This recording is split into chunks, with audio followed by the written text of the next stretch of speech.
Welcome everybody. How you doing? It's Jeff Lepard, Travel Flight 69. Thursday night, February the March the 3rd. And of course, we got a special guest today. Those of you all know, of course, we're going to be bringing Erik on, having a little chit chat.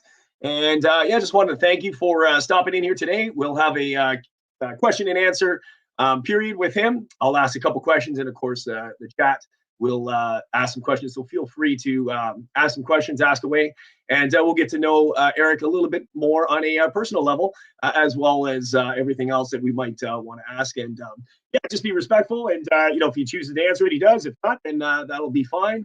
And after this interview, or you want to call it, we'll be moving over to my other channel, Beers and Cheers. So that's I'll pin that link coming up.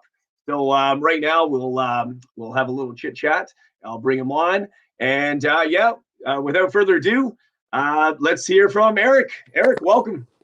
Hello, everyone. Let me remove the little icon there for you. There I had on the. How are you doing today, Erik? I'm okay. I'm good so far. Ah, perfect. Being at home, having my crazy dog who wants to throw spill my coffee. Oh, nice. I got just a little sip of something there anyway. So a little bit of a Monster in there too as well. Get a little bit of energy. So, all right. Let me just see if we get the chat going here. Get it on my tablet. Yeah. So my interviews are pretty laid back. Obviously, have a lot of fun, couple laughs and stuff. Nothing really serious. There's nothing serious about this, right? But we get to do our little thing and have a little chit chat. How's the first of all? How's the weather out there anyway? Are we warming up or? Not really. Yeah, it's not very cold. About -5, -6 right now, but we catched about 7 centimeters of fresh snow today. Oh wow! Yep. Yeah, we had a bit of snow too, I think, last night. But I think it's going to get warm. It's going to get a little bit warmer. But it's going to be rainy, and then we're going to be back to snow again, of course. So. It's not over yet, like everything else. That's right. I see everybody in the chat. They're going crazy, saying hello. Everybody saying hello to Erik. Look at it. It's awesome.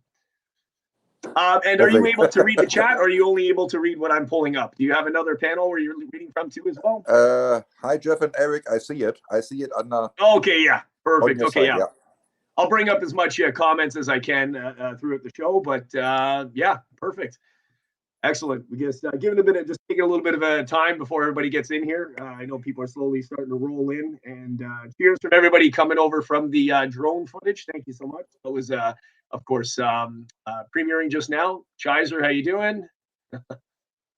Good to see everybody in the chat. That's wonderful. Oh, nice. See everybody. Oh, nice. Awesome. Kristen, you're saying Chris is in the chat too? Nice. That's great.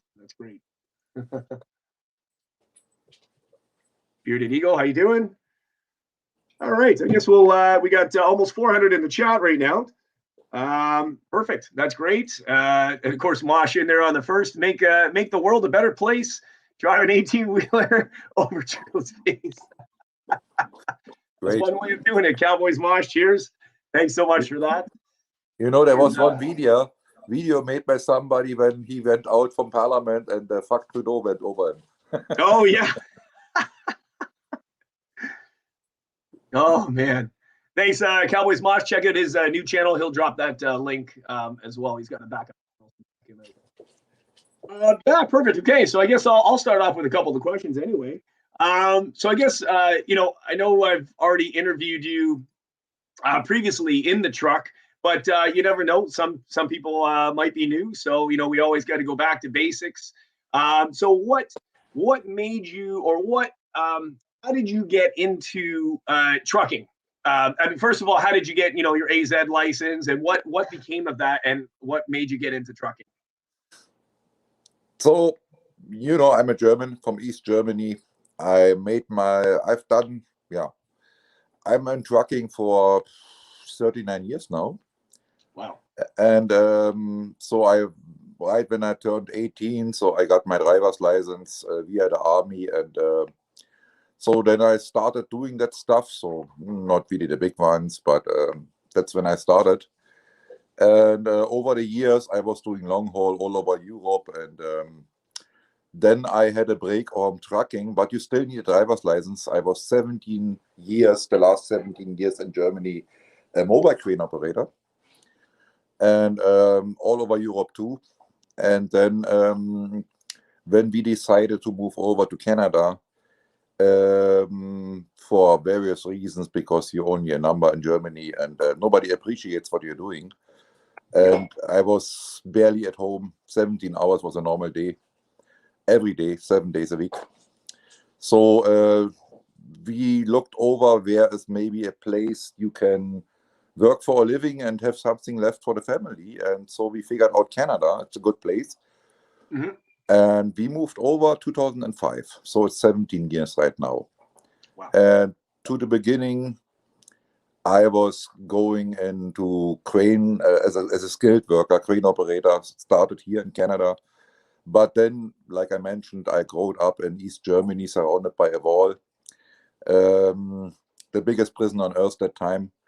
And when I've seen myself in those oil field camps, working as an operator, so I've seen, oh wow, I'm surrounded by a fence and 24/7 security, and I feel like I'm back in East Germany. And so then, yeah, young fellows, safety guys tried to explain my job, and I said, it's not working out for me, so I have to get out of that. Then, so I went out. I had to renew my driver's license, completely new, but it only took not even 14 days. Oh, The test over there, the driving test, and I made it right from the beginning. No big deal. And then I was running an oil field truck, so a picker truck called, delivering pipes to the oil side, to the drilling rigs. But then I realized I'm getting old and chaining up and icy roads, mud. And so it would be nice to be clean again and schedule your own time. And yeah. So I got introduced by a friend. He said, hey, how about US long haul truck driving? And you see the States, and I'm interested. So I said, that's maybe a good idea. And then I worked as a company driver the first 4 years, doing it at the US. And somebody wants to say hi. Hold on. One of my little ones here. Look at that. Oh my God. Family. Nice. So that's Luna, by the way. Oh, wow. And yeah, Cheers. so they are nice ferrets. I love them. And yeah, so I started 4 years doing long haul Canada, US, back and forth. And then I got seriously, so I bought my first own truck, biggest mistake in my lifetime. It permanently broke down, and I trusted the dealership. And so I went down and back in a company truck, and then I restarted again with more experience. And I made my way up to my own truck and as a contractor, and that was really, really doing good all the time. Until that, let's call it, the COVID shit started, and then it wasn't funny at all.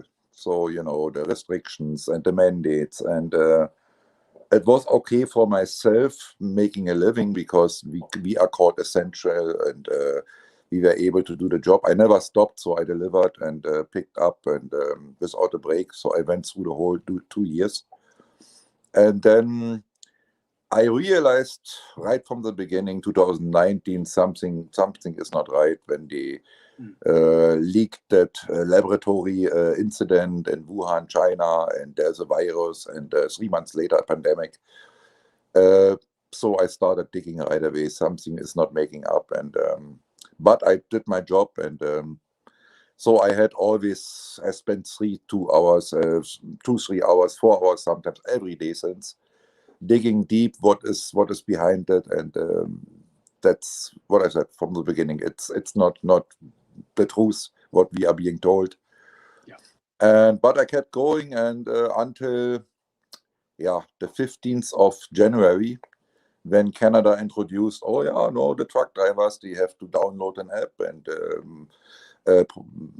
a spy app, let's call it that way, and mandatory vaccines, or you have to get one trip and getting treated like an asshole, 14 days quarantine and stuff. I said, no, now it's enough. And I gave you so much, but not an inch more. So I stopped doing it. I did my last trip. And I was desperately waiting for the moment that I can speak up to many people as much as I can and wake them up, because it's a pandemic. And we are being fooled and so many lies. And when I heard about the truckers are standing up and we are meeting at Ottawa, so I grabbed my stuff and packed my bag, and I went to Ottawa. You know the rest of the story. 20 Yeah, days that's over amazing. there. Yeah, because you heard you must have had some friends that that were obviously doing. I mean, you're in contact with the other truckers and stuff, so you knew, like, deep down in your heart that you wanted to do something. You wanted to be a part of this, right? So yeah. And it takes a special person, so and personality. It just it totally fits your story and everything, and we can all see it. It shines right through your, it comes out in your personality that you seem the type of person that you would want to fight for freedom and do whatever you can. There was not even once the questions to hesitate to not going out and being a part of it. I was desperately waiting for a time, for a moment, that I can be a part of something, speaking to a bigger audience. And it was kind of a roulette game. So I didn't know. I never came close to a convoy. I went out to Newfoundland. I did a load over there, and I scheduled so that I'd be on time in Ottawa. And so I watched the news, what I usually don't do, if there's some truck already there. So when will be the best moment to come in and with all the other trucks and get as close as possible.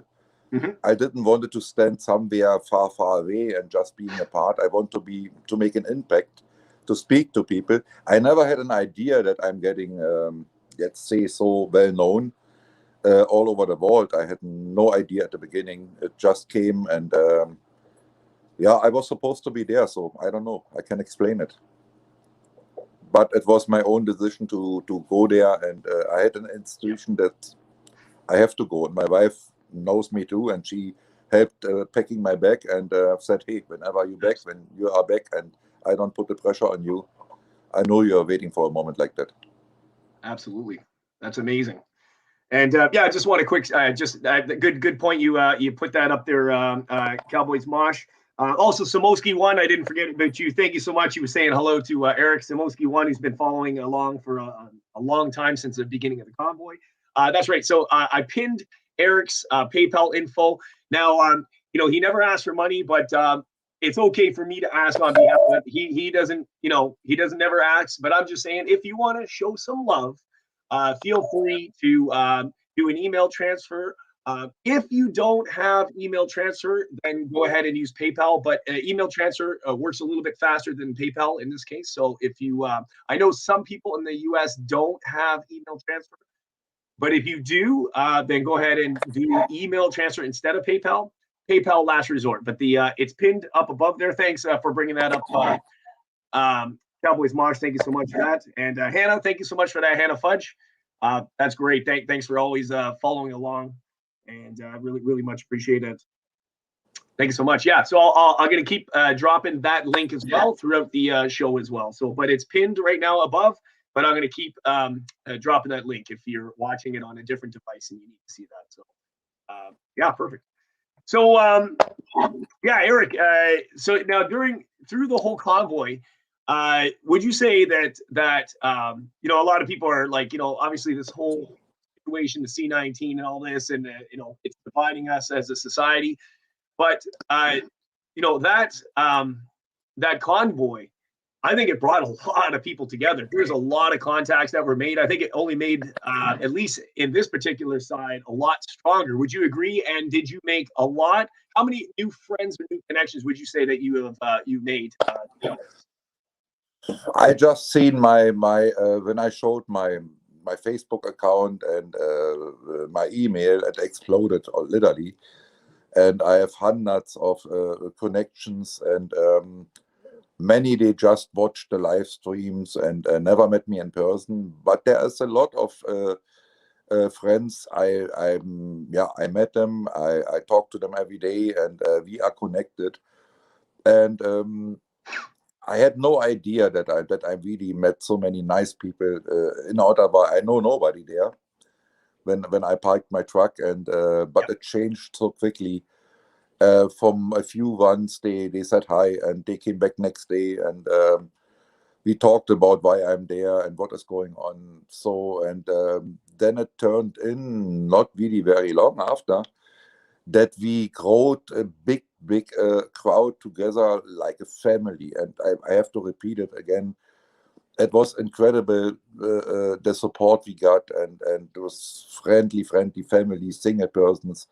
They really checked on me, and in the morning they came with coffee and hey, do you need anything? This food. They made food and invited me home, and wow, I couldn't believe it. And strangers to me from the beginning, and I was a stranger, but they supported, they helped, and honest people and families.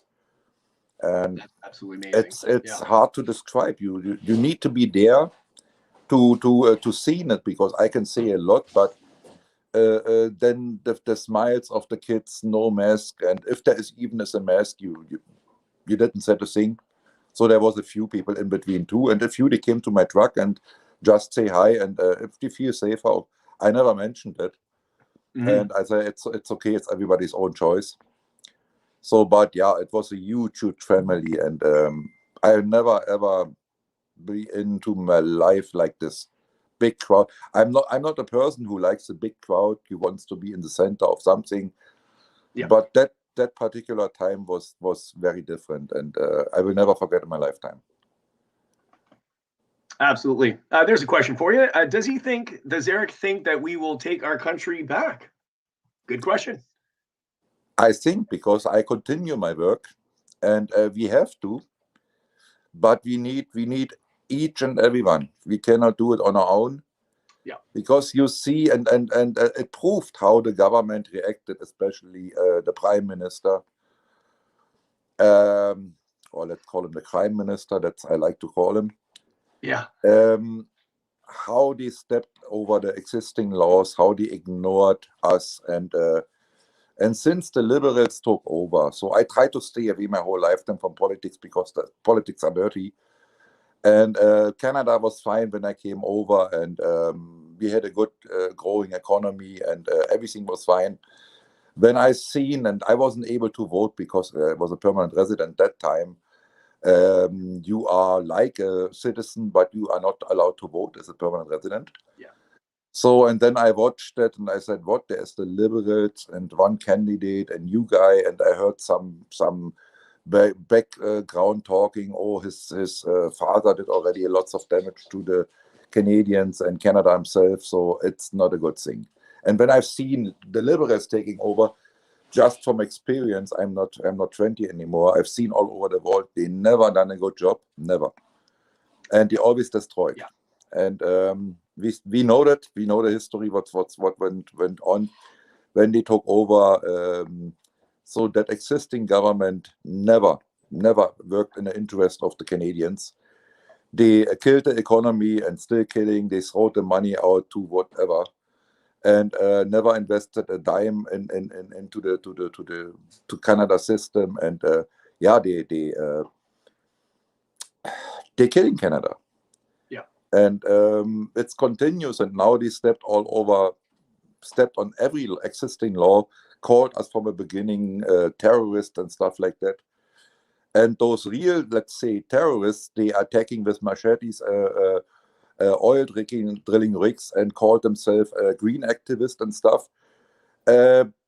Yeah, oh, that's fine, that's good. And they even get a thumbs up from the government and getting fundings. What is going on? Yeah. So it's completely upside down, and now we have political prisoners, like the convoy leaders, and what is the thing? And pastors getting arrested for 5 times, and just because they are speaking up their mind and they try to help. It's unbelievable what's going on. It's not the Canada we used to know, and I'm pretty new. I mean, I'm 17 years now in Canada, but I could never ever imagine, not even close, or not even a bit, how Canada is turning into because by the government. Yeah. So we have to scary. fight. We have to fight them off because we are going down, and everybody else, and they harmed so many families, single individuals, the old ones, they are dying of loneliness in hospitals because of the stupid mandates. And I got so many letters after I went home, and from nurses, and they told me the whole situation. I know already, I read about stuff. It's you cannot even imagine what's really going on behind the curtains, and how people are suffering, how the children are suffering, and the mental illness, and the damage to the population because of the mandates. No, it makes me angry, really, and that government is not even, they have no interest in us or in Canada at all. So, and no, we have to put a stop on, because otherwise there will be no Canada left very soon. I agree. We're not going to have much of a country left, and once you lose a bit of that freedom, they don't give it back. You know, they take a chunk, then they give you back a little tiny piece, and then they take a bigger chunk, and then all of a sudden you're like, whoa, wait a minute, we were over here. You know, it was only a 2-week thing, and now we're what the hell is this? False promises, right? You see, I made a little note here, and there are behind the curtain, so we never get asked. So there is what is it, Bill C-1011, and major censorship, and censorship. Yep. That you cannot have a choice anymore. Oh, there's another one. That's right. There's another one. Yeah. Number 2. That's right. That's Elmo. He's not red or something, but he is Elmo in our house. And then with that, who knows what it could implement on live streamers? They might be able to censor what you can say, or that could be intertwined with that Bill C-11. I don't know. It's very interesting. I did read something saying that it wouldn't affect YouTube, but that's only for now until they do the little tweak on that, right? So everything that will be not political correct will be shut down. Yeah, that includes all media, even including YouTube and whatever it is. There's another one, Bill 36, C-36, so hate speech bill that includes pre-crime and ability to be taken to jail or to court for something you haven't committed. So what the hell is going on? Pre-crime. That's right. Yeah. Are we in a bad movie? Or and another one, basic income, social based on social credit score. What is it? It's the New World Order. That's right. If you're not complying, then they shut you down. That's right. There's a good question. What's Erik's happiest or best memory of the protest? That's from Extra Cheese for you. That's a great question. Yeah. The happiest, the best, most memorable or happiest moment of the rally, of the entire rally, I guess. If there's something that stands out the most, whether it could be something that someone you met, or it could be, I guess it could be an event or something that happened. So many nice things I've seen with my own eyes, but I can give you one example. I stepped out. I had to walk out because many times I tried even to open the door, and there came someone else, and I was sitting the whole damn day in my truck and talking to people. But one time I managed to make it out and just walk around and picking a coffee on myself. And then there was the music playing behind me, and I've seen the homeless guys dancing. And it made me laugh. So I was happy, and I said, see, and they are happy too. And in the media, they're telling we are stealing the food from the homeless. And incredible. The mainstream media, what the lies and the lies from the government. Yeah. You know, the mainstream media is just a paid advertisers. That's what I call them. Yeah. Because they're That's all it getting is, yeah. lots of money from this government and to be politically correct. And then I saw them dancing. I said, so where's the mainstream media reporting that? No, they are not there. Yeah. So that's just one example. And I've had so many good moments and smiling kid in my truck and honking. And so they had a hell of a lifetime. You know, then the terrorists on a bouncing castles, the little ones. It's we had a good time, and then talking to the other truckers, and one more thing.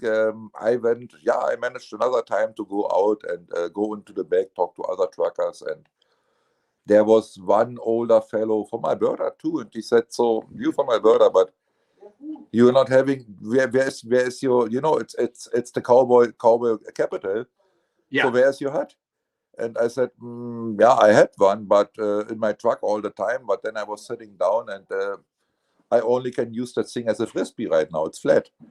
So sorry that I'm not presenting like you think the cowboy capital or the cowboy province. Yeah. And he showed me his and said, "Look, that's a $400 piece, and you have to have one like that." And I said, "Oh, $400? I don't know if I'm investing so much money, but I think about it." And 2 days later, he showed up at my door, and he said, "I've seen your live streams and your knowledge, and there's the $400 hat." Look at that! Hey, that suits you. That's a look. There we go. He gave them to me, and wow, holy moly, it means a lot to me, and I will keep that one and take care of that, and I will not sit on that one because there is a story behind, and absolutely. So. And many times I was feeling bad, and I told it to all of you YouTubers, and that I'm not a guy who looks for attention or something. And then I was feeling bad for the other ones, they on the back roads, and we went there as a team. And then I said, "Hey, I'm here in the spotlight all the times, but we are here at each and every truck, so together." And so I feel bad that the other ones they don't get so much attention, and maybe they feel left out, and or thinking I'm stealing the show or something like that. But no, I got so many. They came up to me, they know me by name, and "Oh, I'm a truck over there. I'm a truck over there." No, it's all fine. It's good.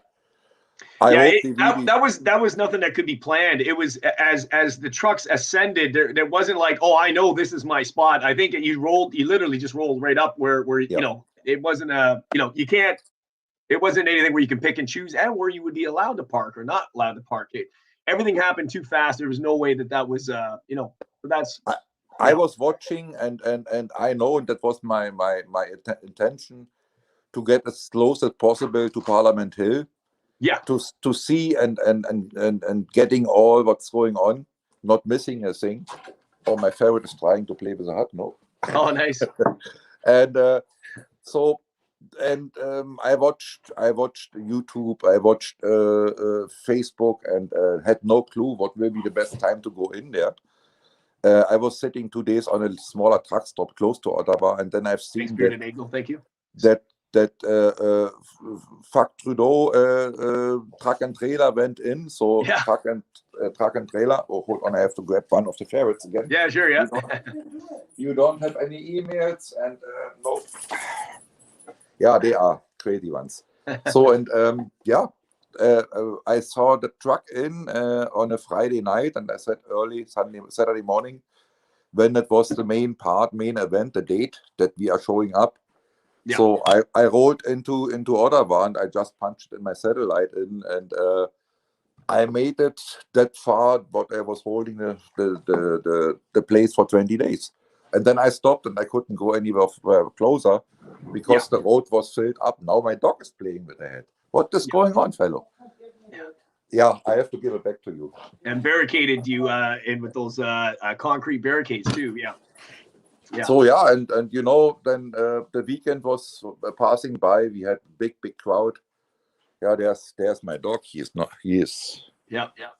Lincoln, say hi. Hey, how you doing? That's him.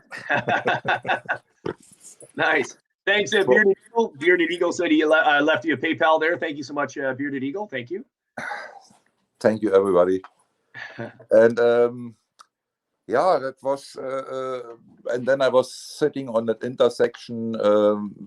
I moved to the left and blocked the whole road. Was sitting there for 10 days because the ones behind me, they asked me, hey, the cops tried to push us out, and there was big space in front of me and behind. And I said, okay, what do you mean? Can you block the road because you're the only one with the trailer? And I said, okay, but I had 20, 30 of those black suited cops in front of me and very close to my bumper. I said, you have to go out and let them know that truck me is making a move. I don't want to harm anybody. And they didn't know what I'm doing. And I moved a little bit back and forth and to the left, and then I stopped. And they came right away up to my door, the cops, and I locked the door and I rolled up the window. And one of the Ottawa cops showed up, the yellow jacket, and I knocked, and he has no face mask. I said, oh, maybe I talk to him. And not those big guys, the mask over here, pulling you out of the truck. So he came up and said, what are you doing? I said, I'm doing nothing anymore. So I found a good space to park here, and that's what I'm doing. Nice. And so then he blocked. He said, okay, it's maybe not a bad idea. It's in my interest too. So do you mind setting up a police car in front, just security reason, and keep the emergency lane open? Yeah. And I said, I don't mind. Hey, set it up, and it's fine with me. So they moved the car in front, cruiser in front for every day. And first of all, they showed up in shifts. So every 8-10 hours, a different one who in front. And I said, hey, you are so close to the front. I give you a favor, and I don't honk because I don't want to be responsible that you are getting deaf or something. And then they talked to me, hey, and at nighttime we shut down the lights, the LEDs, so it's not in your eyes. So we had kind of a good relationship in that way. It was fine. Yeah. And the last 4 days before I moved back to the curb, they even left the car unoccupied. Wow. And yeah, and they blocked me in with the concrete blocks. And so I didn't block anybody. It was more the cops. They blocked everything. Yeah. Anne was asking, so the previous question, I'll give him the two questions at once and he can answer them. So Anne asked, do you miss being there in Ottawa? Like, do you miss being there? And then so that's one question. And then Lena just asked, what do you think is going to happen next? So there we go. To tell you the truth, I miss all the families, the friends, the other truckers. I used to talk to each other every day, and the happy atmosphere, the big family. I miss them. That's no doubt. The only thing I'm not missing, or just sleeping 2, maybe 3 hours every day because of all the rumors they spread every day, making to break our spirit, and the cops are coming and they will arrest everyone. And so it was great, but it was very tough on your body too, for everyone. And 20 days, and I was before almost 2 weeks on the road, so 6 weeks away from home, and sleeping in a truck. It's not the same like in your own bed. It doesn't matter how big the truck is. It's a different thing. And then smiling every day, talking to so many people, and but seeing the smiling kids and the families they helped, and that always made me move again. And I'm 100%. I say I'm missing everyone over there. I'm missing the time. I'm not missing the 2-3 hours of sleep because it was very tough on us. Of course. Yeah, I guess it could be pretty nerve-wracking. I mean, obviously, I wasn't in the truck and I wasn't worried. So you had a lot more to risk. You were risking a lot more than what I was, just being the eyes and ears on the ground. But I imagine any little noise or something like that, I'm like, oh, is this it? Are they gonna come banging on my door, or what's going on? So I guess it might be a little bit nerve-wracking. Like you said, you're not getting as much sleep, right? So yes, and to the beginning, and I have to be clear with that. We had some young fellows in between in the whole convoy, and they never stopped honking, even not at night. Yeah. I didn't agree with that, and but what can you do? And it was up to the organizers, and then we managed it somehow that even all the Ottawa locals, they can get some sleep. It was pressure for all of us, and we didn't need to get us hated. We didn't want that one. Yeah. So it went better later. So that was not a good thing, and I agree on that one. But when a child, a family with a child, and they give you the sign and you have to honk, I mean, that was we had to do that, and that was a good thing. So yeah, but everything at all. So I missed that, and we have to continue because we've seen the whole picture of. Science. Yeah, we teach science too. My wife just remembers me. Nice. You know, when 20 days and millions of people no distancing, and there's no such social distancing. There's only physical distancing, and we nobody gave a rat's stem. Let's call it that way. And no distance to each other. We had fun. I shaked so many hands, and I never had a bottle of sanitizers, and it's poison. Yeah. So, and I wasn't thinking about this stuff at all. I had my coffee again and shaked another hand, and thousands, 10,000s a day, and no mask and nothing. And I never asked somebody, "Hey, are you vaccinated or unvaccinated?" And I didn't care, and nobody cared. Yeah. It was being together, and we teach science. Nobody got sick. How about that? Yep. Amazing, right? It was really amazing, and I expected nothing else because I know there's so many lies out there. That's right. Oh, thanks so much. Yeah, it was once in a lifetime experience over there, and we've seen how bad this government is right now acting and how they abuse the power. Abusing is the best word, and no, and it continues, and don't trust. I have no trust to none of them who's sitting in parliament. And I'm 100% sure. As if there's a little bit, it gets colder, and we believe them, and then how long will it take? A month, 2, maybe 6 months, right. And we are back into the big mess again, and even worse. So no. That's not why we spent so much time over there and went together and reunited. But we need many more people to turn it around and to see a government that works for the people back in Canada, a government that works for us, and not just doing their own thing. Unfortunately, things have gotten twisted somewhere along the lines, or they always have, and we're just all, blind to see it. But there's no such thing as being blind now. You're awake or you're sleeping. That's for sure. Yeah. Good question. Monica asks, "Hey Erik, has anybody noticed you since you got home? And have they been kind or any hate?" So I guess probably I'm assuming if you've been out shopping or out and about, has anybody noticed or taken that approach to you? I guess not really. So I live outside on an acreage. So when I'm at home, I have no contact to somebody else because we are living far away from each other. But I went twice in that time, or maybe 3 times out to, not really to Edmonton, a smaller part of Edmonton outside, to pick up groceries. And so some said hi and something, not with my truck, in my car. And I don't think anybody recognized me here in my place. And but I realized yesterday we went out for picking up groceries. First day without the mask mandates here in Alberta, and wasn't really good experience because at least 30-40% still wearing masks. Wow. And what can you do? You see, there are so many more still asleep, and you cannot reach them. No, you can't. Thanks, Fabian. I saw that. Erik, I sent you PayPal. Hope things are better for you. You are not alone. Thanks, Fabian. Thank you. Yep. That's wonderful. Thanks, Fabian. And Terry, thank you for becoming a member. Scheiser's got a question. Thank you so much for that. Big up Scheiser. He's been following along the whole time, and he's been with me actually while we were up at your truck. He was beside me.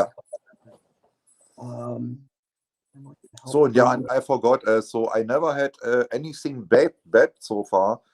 Yep. I've seen only there was one post and I was tagged in, and so all nice things about myself. And then there was one comment to a lady who commented, "Hey, I'm a hero," and stuff like that. And she said no, and yeah, you can crawl up right to his ass and stuff like that. Really bad, really mean.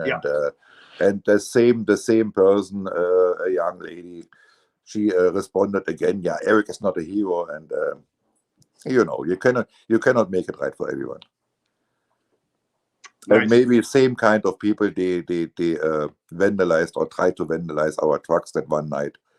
So we have some, let's call them idiots. They don't see the whole thing. I did actually witness firsthand a couple of things, like people spray painting one of the trucks at night. But you know, man, I mean, it was a good thing that paint cleaned up pretty easy. I was talking to the guy, say get some, you know, even gas will clean it up. If not, brake cleaner will clean it all up. So thank you so much. Says yes, of course you are a hero, and the people are responsible for the tide turning. Cheers. Thank you so much for that, Shiza. Yep. Absolutely. Oh, where's Erik's drink? He's drinking coffee right now, but maybe he'll have a drink of choice if Erik wants it after this. I call it interview, but after this, we'll also do a stream on my other channel, and that's like I'm going to let you know, if Mosh or anybody else wants to come up on the panel and you want to say get on there and talk to Erik, and that you can if Erik is available for a little bit, then that's fine, and you know, get out your beers and enjoy yourself or whatever. Yeah. Then I'm changing to that beverage. Yes, there we go. There you go. The after party stream is always where the fun happens, for sure, right? Wonderful time. Global FM, thank you so much for that. Check out Global FM as well. Thank you, Erik, for taking the time to share with us. It's my pleasure. Really appreciate that. And of course, I'm dropping a link periodically all the time. And remember, the comment is pinned if you want to show some love to Erik. And you can go ahead and do that as soon as I can drop. It's also pinned. Thanks so much. I'm trying to read as many comments as I can. The questions are pouring right in here for you. Okay, yeah, so that's great. Oh, yeah, so you there is a lot of things going on this weekend, of course. I remember reading about the Trans-Canada Highway chain. Tell us your thoughts on that, and are you going to be there in person? I'll be there in person. It's Saturday. I meet up with many more locals here, and we have a meeting point. I show up at 9 o'clock in the morning. I don't know how we reach together each other with a human chain if we can make it, but I said I will be there, and there's a meeting point. I'm joining in right away in the morning, and I cannot use my truck because it's not licensed right now, and insurance is off. But I move my truck beside and will fire up my motorhome and go there with my motorhome. I have big horns on that one too, and like the truck. And then I can warm up over there. It's more comfortable, and I stay over there as long as it takes. And so what I said, I continue. And we are not done with it. Just started. I agree. Yeah, especially that it's put so much of a dent and made so much what do you want to call it? Recognition over social media platforms and stuff. It's too hard to ignore. So that's one of the things. Like, you know, how can you stop now? I don't think it's going to go silent now at all. I think it's just regrouping and strategically doing things proper. And it will be a bit different right now. So I'm doing it here and locally, and so I go home at night again. And but when we have to stay, I stay again when it is necessary. Yeah. So whatever I can do, I will be a part of that. And yeah, that's what it is. So I'm honest. Oh, perfect. Good to see you, Danny. I see you in the chat. She was on the ground too, doing a lot of videos and stuff like that, getting the word out. on Instagram. So thank you so much. Lots of social media people out here, and that's, you know, couldn't have done it without you guys, of course. So that's awesome, absolutely awesome. And yeah, so what are your you know, future plans? Anything? You know, I don't know, like any I don't know, walk us through anything. I know it's a little bit kind of crazy, you know, after coming from a rally, and then all of a sudden you're all of a sudden now you're at home and you're like, now what's next? I mean, you know, you just kind of like waiting for the next thing, or you might be part of the next thing, you don't know. Or obviously any kind of rallies or protests where you're in person and it's peaceful protesting allowed. Yeah. Since I'm home, so I'm so busy on answering messages, Facebook and emails and stuff like that, and researching, because that's one big part of being up to date what's going on. Yeah, I'm full time here, even at home, and Saturday is a very big need to be there. So, and I'm going out, and as much as it takes. So I'm doing my part, and but we need all the help we can get, because it's our future is on the line, and many haven't recognized it yet or don't think so. And there will be maybe 30% wherever all over the world, they stay asleep. They will not get it, because they are so badly brainwashed. Yeah. And they are too, let's say, proud or arrogant to say, oh, I was wrong or something. So they still believe the mainstream media fake news, and yeah, don't even try to talk to them. They're getting aggressive, and it's we cannot reach out to them. That's what it is. Gypsy, that's a great question. Has Erik been following the U.S. convoy at all? Yeah. I'm watching, and I'm connected with them too. I'm not there, so I don't want to be interrupt or interfere or say, hey, I'm kind of a leader and listen to me. So I'm watching them, and I listen to the videos, and I really hope it works, and they do the right thing. And I know they are well organized, and but there's the same thing in the States. There's way too many still asleep, and they need all the help from the people around all the states, wherever they are. It's the trucks are making a symbol, but they need the whole everybody else. Then we can make it. And because America, I've never seen the United States in such a mess with the government too. Yeah, it's out of control, and I don't have to say anything more. Sleepy Joe, and oh boy, I don't want to even start. So I wish them all the best, and the whole world is watching to the United States. Oh yeah. So if they make it, we will make it too. We will make it maybe first, but yeah, of course, I'm watching them every day, and I would like to be a part of them, but I cannot move. I cannot go. It's impossible for myself to cross the border right now, and I don't have a passport yet, because I just changed my citizen status, so I'm a real Canadian now, and the mandates are still there, so there's no way I can join them, but I wish them all the best, and I'm with them too. Absolutely. So, yeah, we're all tuned in. I guess we're going to see, and of course they're supposed to be making way. Tomorrow night they'll be stopping off only an hour and a half away from Washington D.C., and then they'll be in Washington all day. That's going to be pretty epic. So we want to make sure you stay tuned for that. Michelle, God bless you, Erik. Thanks for representing my freedom in Ottawa. You are awesome. Thank you so much. The Bacon Ranch. Thank you so much. Jay East had a question, was saying, do you know if any other truckers, is there any sanctions against them besides the ones that we know? Wow, that's a very good question. I don't know, like almost like repercussions if you do this, or I don't know.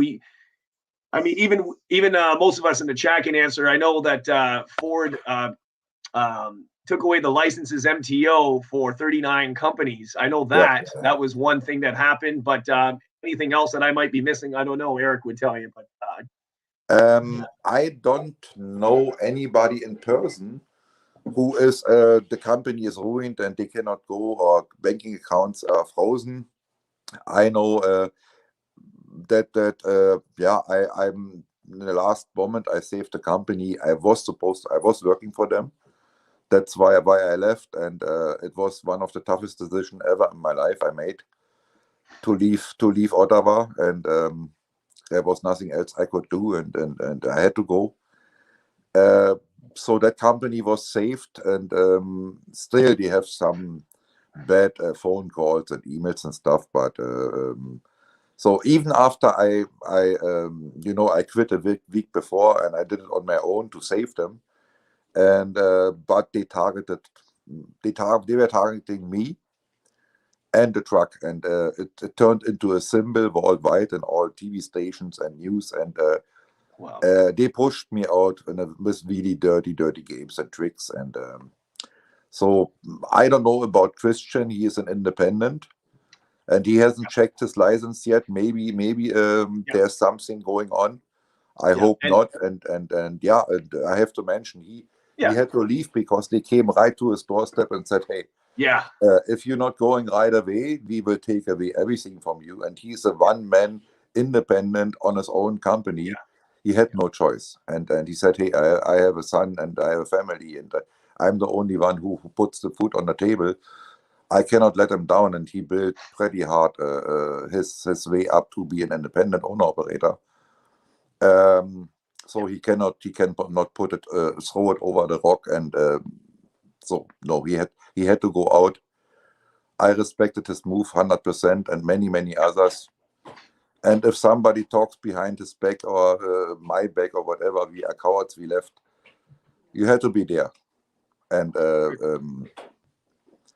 nobody was a coward over. I don't even be mad with the ones they got scared of. You don't know the story behind each and every one. There was many tough nights, and when we got information, 2 o'clock in the morning, 3 o'clock, they are coming with buses. Yeah. And some had to leave because they got scared. They had children in their truck too, the whole families. And some couldn't hold the financial pressure because they went there with a few dollars and lots of payments, and don't blame anybody one who That's left. right, yeah. Because you don't know the story behind. Yeah, that's right. And we'll have Christian, of course, on a show, and we'll get the Christian talking. We'll do that another time for sure. So we'll get to talk to Christian as well. But yeah, absolutely. And I know I was answering a couple emails. Someone said, "Oh, Erik was the first truck to leave." Actually, that's not true. The night or 2 days before, because I was walking, and there was a few trucks, a couple on Kent Street and also on Wellington, that had left much before, way before Erik had left. So yeah, just if you guys were watching, I did see a couple of emails on that. But yeah, we only notice it because of the load safe trailer, of course, a big, it's in your face kind of thing. But I left when I left the big space. Yes. And I've seen, and I teared up again when I believe it was next day, when they cleaned up my place, like so, and that was Erik's space, and they shoveled the whole area where my truck was parked before, and incredible. I mean, I was standing there for 20 long days, and I was very busy, so the days fly by, and it was exhausting, but it was very emotional, and it was all combined. It was a big experience, and I hold it as long as I could. So you did a wonderful job, and by the time you left, I was just trying to think. So that's also the next question I was going to ask you. Samoski 1, thank you so much for that. Thank you so much, Samoski 1. What was going through your head? Because I remember everybody wanted to get selfies with you, like when you were doing your circle check and you were checking to make sure the blinker lights. Because believe me, anything that could go wrong, they would. You never know. They might. As soon as you pulled out of there, they might have stopped you and gave you tickets or whatever. So he did a full circle check, checked his pressure, all the lights, everything, to make sure that he was okay to go. But what was that buildup? When all the live streamers, all the cameras are on you, everybody was filming you. What was going through your head when you knew you were leaving and you were just supporting everybody's the horns and people yelling and screaming like to get out of there, and then you finally hit your first couple of traffic lights, and then it's just the utter calm, just calm now, like normal, like from that peak. What was going through your head during that time? So many things and I couldn't really think very clearly through. The thing I know at 100% that time, I cannot stay another hour because I had a really strictly timeline. They could shut down the company I used to work for at any time, freezing the accounts and canceling the fleet insurance. If somebody is not familiar with that, so the fleet insurance means every truck who is out on the road, he has to park, he has to stop. There's nowhere they can go. They are stranded wherever they are. And then the customers, they are not getting that stuff, and they don't know when they are coming home, how. And so it's not only the driver, all the families. So it was 55 families with dispatchers, everything together. They would be out of job if I'm not moving out that particular day. And they targeted me. And with all the dirty games you can only play. So it was all illegal what they did. Yeah. But I know if I'm not going out, and then I'm shutting down a well-renowned, very good company. And it was for nothing that I quit before, because they wanted me out. They wanted the symbol out. So, and I couldn't be responsible that the whole company, 55 families, getting shut down and out of job. So it was a very tough decision. Many of them are friends of mine, and I always respected the owner of the company, and we worked really well together. So I said, okay, I spent 20 exhausting days, and there's not much I can do right now. Maybe I'm getting tomorrow arrested. I was fine with that. I said, hey, I'm stay until the last minute. And then I said, okay, now it's too far, and I have to make a decision very quick. I didn't like it, but it was tough to make the decision to go out. And then I said, hey, that's why I called to all the live streamers, they are around. Let's see how dirty this government is stepping on laws and everything, how dirty they play, freezing accounts and stuff like that. It's unreal. Never ever came somebody out and tried to talk to us, and nothing, just dirty. And so I didn't make it very far, and I had no idea. I expected that I'm going out. I was going out very slow. And when I reached the highway, so I had lots of escorts, police cars in front and the back, and they checked me over. And I wasn't even caring about if they are pulling me out and arresting me after I'm leaving. Yeah. That was not my thinking. I was really upset and I was mad. And so let's say it, heartbroken that I have to leave everybody behind.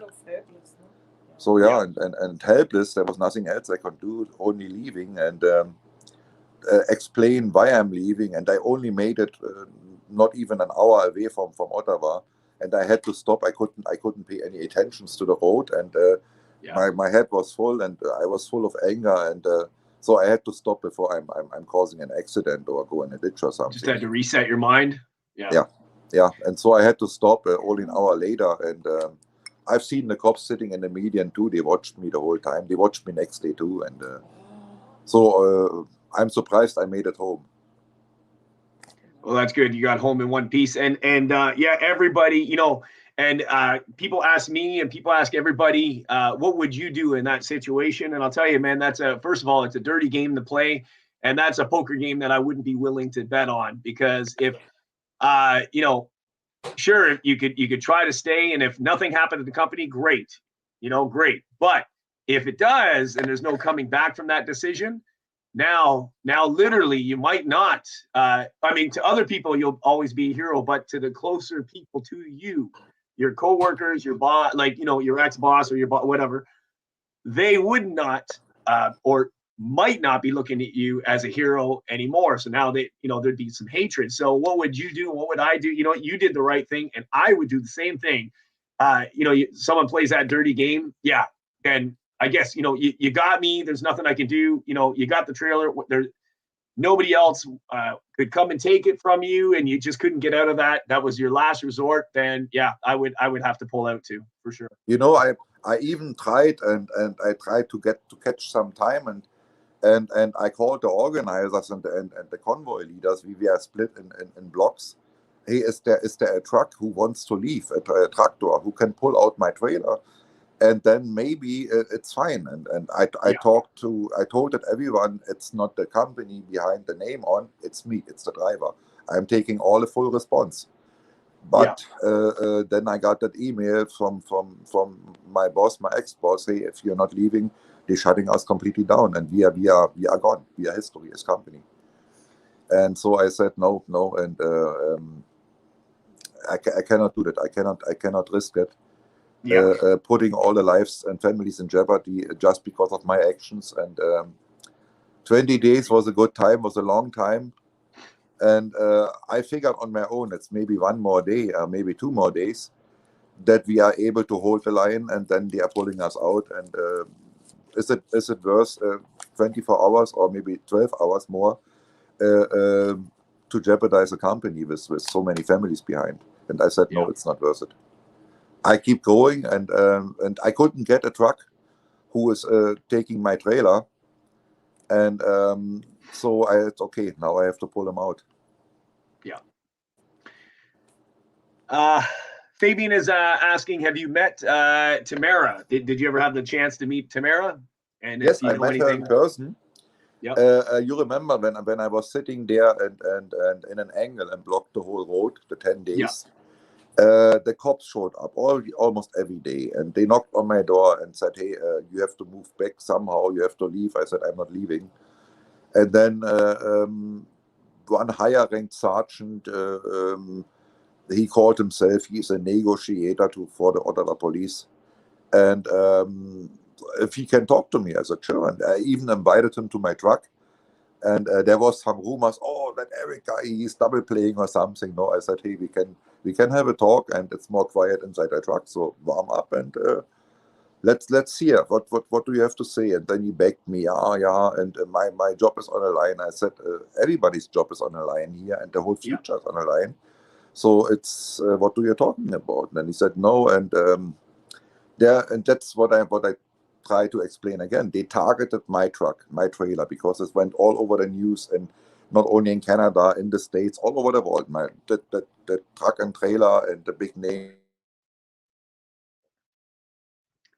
everywhere. So I was a big target, and he got pressured, particularly my truck on that intersection. He has to do something against it. Wow. Then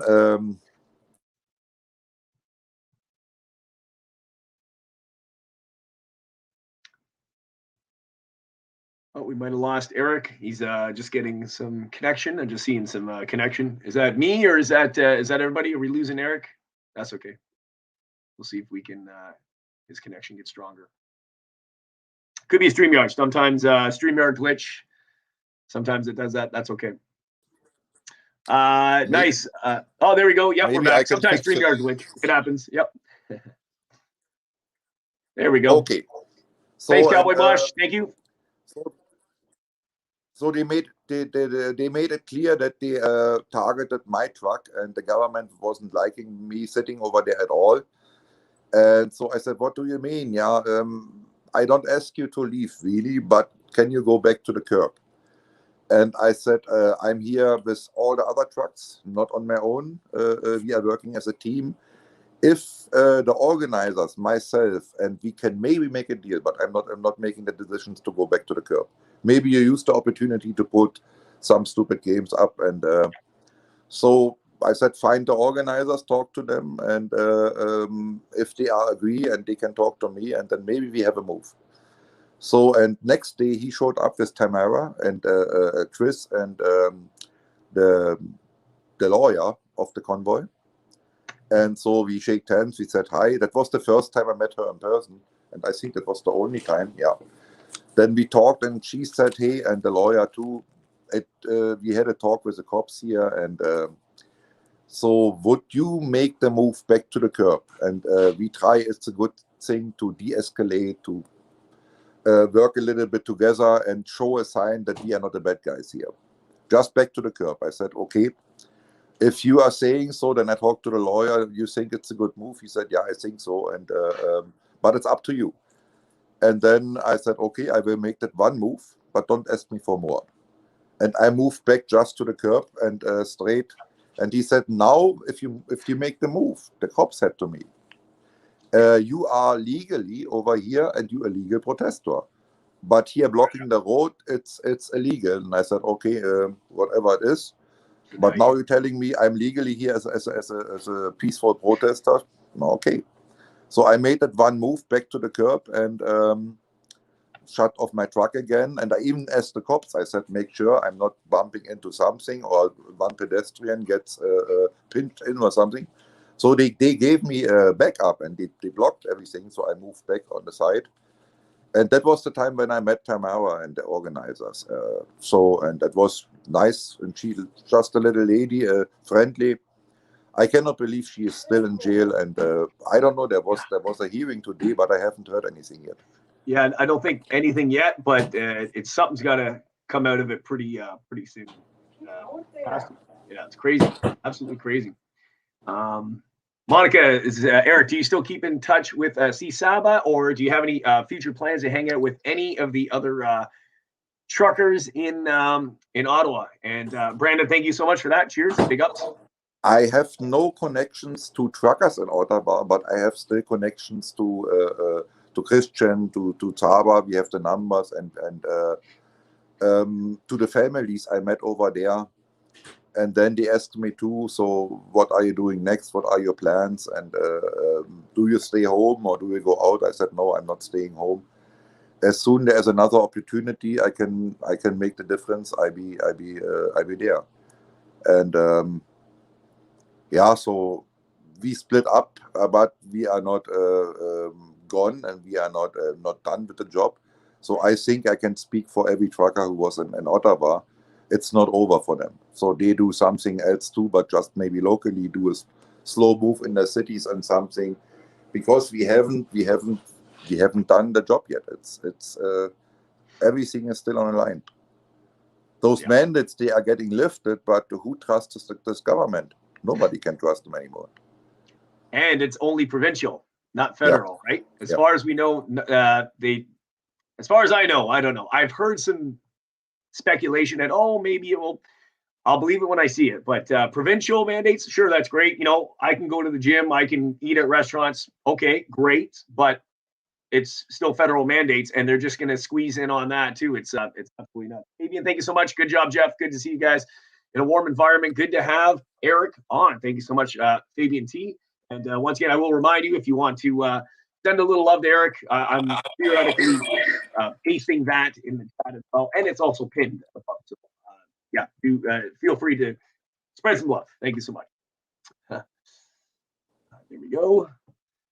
Yeah, it's so crazy with this world, how things have gone on. I never, we always figured that something, at least I've always figured, I've heard the signs. I've been awake for a while, but I've heard of things that, could happen. We've heard the Great Reset in many terms 10 years ago, but I guess, just couldn't believe that it's right now, 2 years ago, when it happened, when everything happened, wow, it's everything is happening so fast, before you know it. And they don't, it's not hidden anymore. So let's call him psychopath. Klaus Schwab, World Economic Forum founder, he openly admits, the young future leader, a world leader, a country leader, Justin Trudeau is one of them. He is trained from us, and he got his instructions to implement, to do everything in our favor. The great one world order will be coming soon, and the Great Reset. The word is not a joke. There's nothing great about. We will never ever have a choice again. we will be puppets forever, slaves, and humanity as we know will be over. And they admit it, they publicly say it. And so the other one who is involved, Bill Gates, who is he? Who the hell is he to speak up like that? We are overpopulated, and no, we have to get rid of at least 50% of the world population, and vaccines, they will help us with that. And I mean, just speaking out and laughing about that, it's pure evil. But those people, they are pulling in real strings, and that's all over the world right now. Yeah. And that's so dangerous. So and we the people, we need a government that's supposed to work for us, and that's what it usually is. And if they want to change the law, they should never do it behind curtains in Parliament. They should ask the people and make a and vote on that. That we have to vote if we want to have different new laws. The people should vote on that and make the decisions, not the politicians.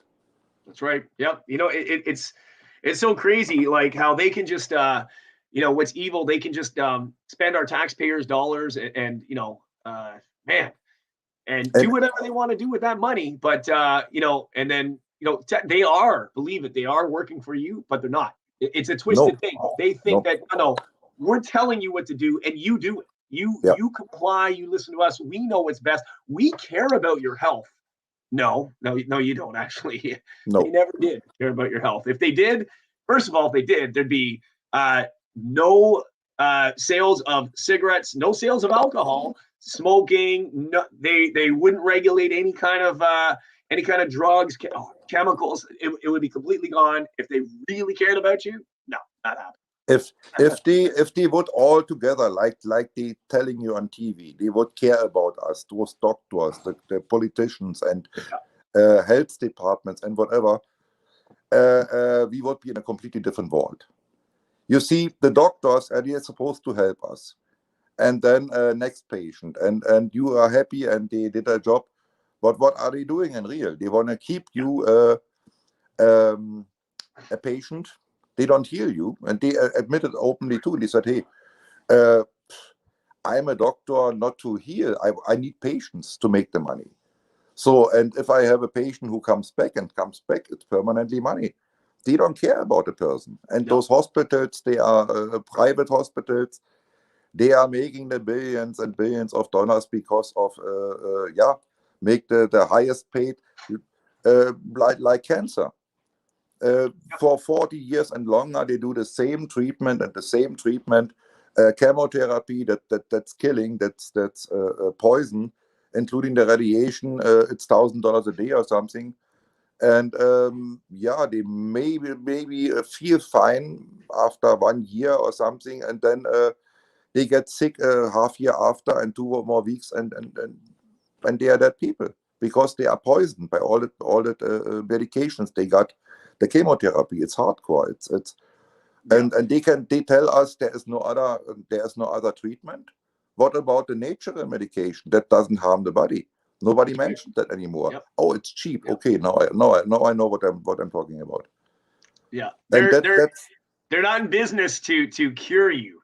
If I always say this to a lot of people I know, and they I don't know what the situation with that is. It's a big discussion, but I mean, just think, first of all, if you somehow came up with something, first of all, that was either free or cheap, like, go pick grass out of your lawn, and you found that, oh my God, this is the miracle. If you just do this with this grass and you put it in this little tea, and then it cures like all of this stuff, and it's a miracle. First of all, if you actually really did that and you started talking, your life could be in danger. First of all, because that's straight up. Like, we all know what happens with that, because they're in the business to make money, not lose money. Yes. And this is why, when you have drugs and stuff, this is a whole other topic. I mean, take this drug and you read, side effects is like this long. Oh, but now you're going to take this drug and this drug and this drug to counter the side effects. And you got to maybe use that for the rest of your life. So, what the heck, man? So it's nuts. It's just nuts. There's always, as a kid, growing up, we don't know any better. We just think, oh, you're sick, you take, go get drugs. I mean, that's fine. You just don't know any better. But now there's so many different angles, and you have to research. You can do naturopath stuff. You could do there's herbal stuff, but there's so much more powerful things that you could always do, even for cancer. It's crazy amount of stuff. If you know where to find the information, it's insane. And I personally know for a fact that it works because I have seen it firsthand, and I have seen people that are supposed to pass away long time ago, and the doctors are even shocked, and they just shouldn't be here, and they're still here. I mean, like stage 4 cancer on the deathbed, and they're literally reversing it slowly just by their diet and what they're doing, and it's insane. It's really opened up my eyes a lot. So. And we see it every day. So we are living in the 20th centuries with great inventions and technology, but the diseases, they are not getting erased from the humans. They are getting more and more and more. I don't know how many times the number are doubled, but just go back to cancer. Every third person who is dying because of cancer. No natural cause anymore. Yeah. So how can it be that we can eliminate it, all the causes and put them beside and healthier? So avoid it. No, there's never been no medication. Take my medication and do this. That's right. Money, and money. Just follow the money, and that's the whole system. And don't question us, of course. Yeah. And don't question us, of course, because we're it's pretty sad. Like, I mean, I there's so much information that I even know that I could never even say how I knew the information, because it would result in some of my doctor friends losing their medical license if I even mentioned their names, and some of the things it just goes to show, if you don't have any friends or family that are doctors and they're actually going to tell the truth to you without like obviously mentioning their name or something like that. If they're doing other than what they would subscribe to or prescribe to you or tell you other information, that most doctors will not tell you that stuff because it's illegal. You can't. Yeah. So it's crazy. It's crazy. As soon you say something and you mean it the right way, and it is supposed to be the right way, they call you or you ask questions. You ask conspiracy. Yeah. And then they try to put you in a dirty place and make you miserable. Shutting down the doctors, the scientists, the real ones. And we never seen a discussion in TV, wherever, all over the world, that the experts having a different opinion and try to find a way. No, only one opinion is allowed, political correct, nothing else. That's right. It's quite sad how that is. Yep, big pharma controls everything. And of course, the people that control big pharma, I mean, it goes way up. We all know it's pretty nuts. We know that the WHO it's funded 25% by the countries and 75% by the pharma. And if you pay 75% to somebody who offers a service, then you know which one's opinions is it's in front, who is represented. You're buying the name. You're buying you in. That's the same thing with Trudeau putting 640 million on a check and give it to the media. You know who they are talking in favor.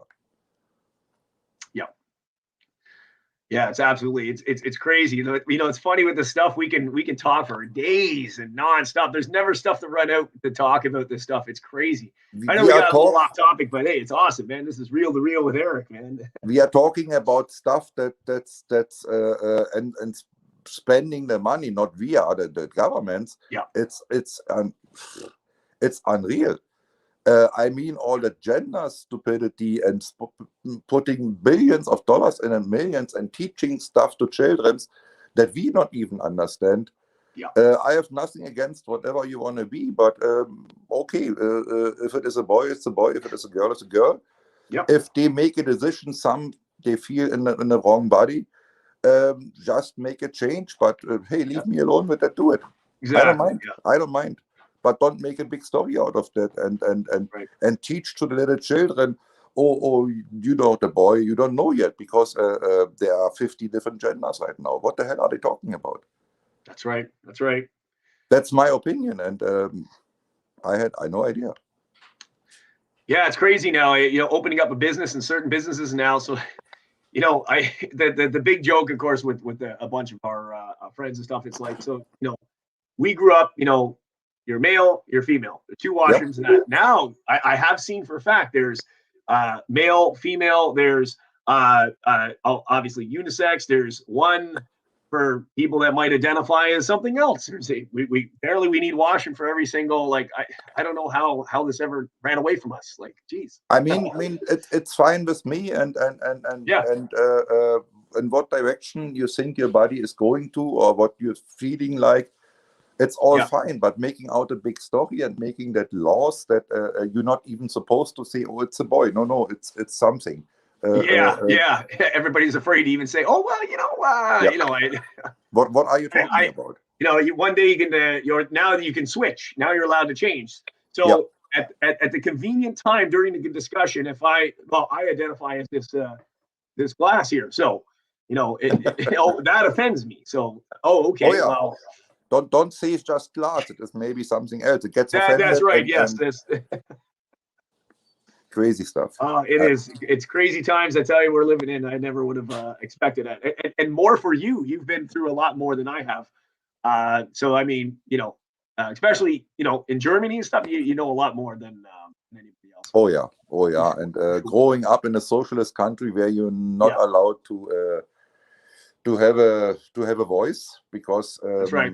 If you say some word in the wrong way, and there will a black sedan or whatever pulling up and throws you in, and you will never be seen again. That's right. Yeah.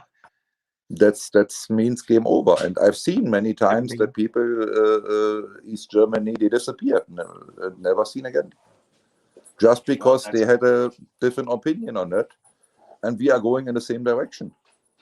Yeah, it's awful. I mean, I always knew Canada as a kid to grow up. It was like, the land of the free, man. It was like, freedom, like literally freedom. Be loud and proud, and it was so happy to be in Canada.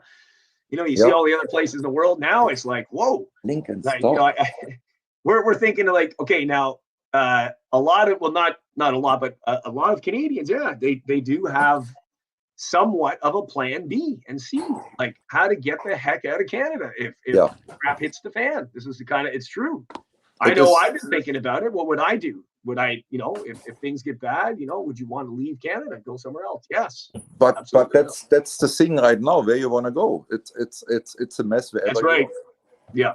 It could be a domino effect. We don't know, right? Yeah, and it's roll of the dice too, right? You might be okay, and then all of a sudden next month, now you're not okay, and you just left your homeland, right? That's another problem. We know who is behind it, and they call themselves the New World Order, and so where you want to go? It is the vault.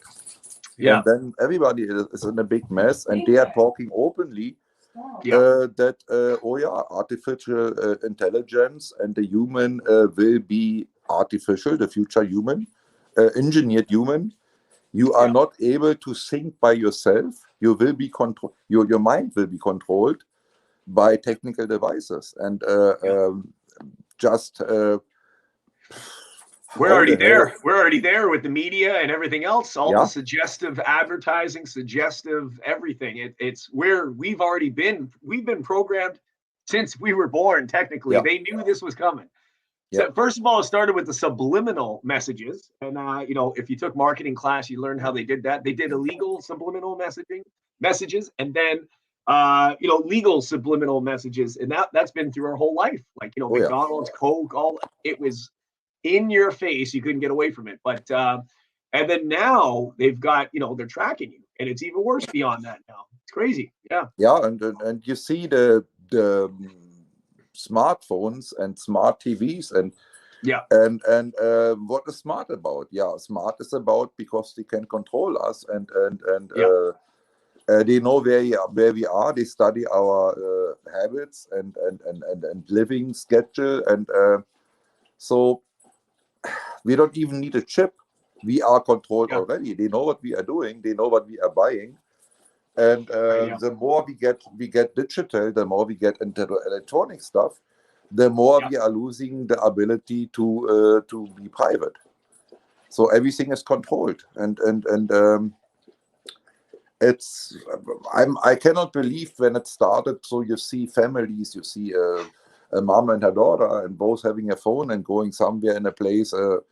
Let's say Tim Hortons, Canada, and they both holding up a phone, and they do not talk to each other anymore. Maybe they're sending a message. Yeah. And so that's dividing the people. There's nothing social about it anymore. It's dividing. That's right. And it's easier to control divided people than united people. And but those technical devices, they might help us in a certain situation, but they are not designed to help us. They're designed to control us and to what benefits us yeah. benefits them 10 times as yeah. much. It's all on the back burners and we don't get to see it, but yeah, it's it's so true. Yeah. And when we have a chip implant and our whole identity is on it, and the banking account and whatsoever, so they can do whatever they want. And if you are not 100% complying, then they say, okay, your $1,000 check or something, you messed up. You haven't there was one rule you didn't follow, and you will get no money. Yeah. And then I don't know. Then it's game over. Wow. And then that will be the future. It is. You can read it. It's not a that I'm crazy or something. I'm getting crazy reading that stuff because I cannot believe it. But it's sadly it's true. It's all there. It's evil it's evil at its best, put it that way, because it's right in front of our faces, right? So, and we're at war right now. This is like not a war with missiles and all. This is literally war. This is they knew about this. They knew how to do this. This was perfect design. Perfect. And it's planned for decades. And nothing that happens, it just happens from one moment to the next. It's all a part of the plan. Yeah, that's right. All right, so we got more. Go ahead with your. We got some more questions. We got a little bit more time. I think we're going to do another 20 minutes to a half hour max or something like that. We'll move over to the next channel. I think we'll do. All right. Absolutely, yeah, it's good. It's good. Good interview. Perfect. Absolutely. So, so that's great. And so, how is your? Is there any repairs that's gotta get done to your truck? Is there anything that you put off since the Convoy? I know you said you had a little problem with the heater, but that got fixed, of course. The heater got fixed, and I wrote once a post. It's the longest way home ever in my lifetime, and it was. And first of all, I was slow because I couldn't thinking straight after leaving Ottawa. And then when I tried to make some miles going home, then I had 3 times I went into bad snowstorms and conditions and many cars and trucks in the ditch. So I had to slow down again. And then I reached Manitoba.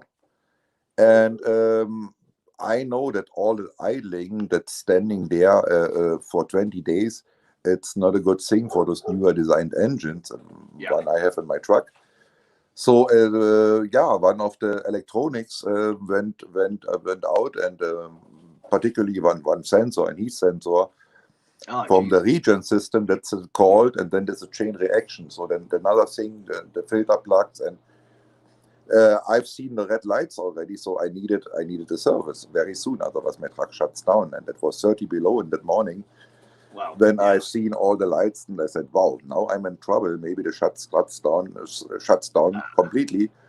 And I cannot wait for that moment. So I have to find a dealership. And so I went to that place where I bought my truck. So I bought them originally in Winnipeg, Manitoba.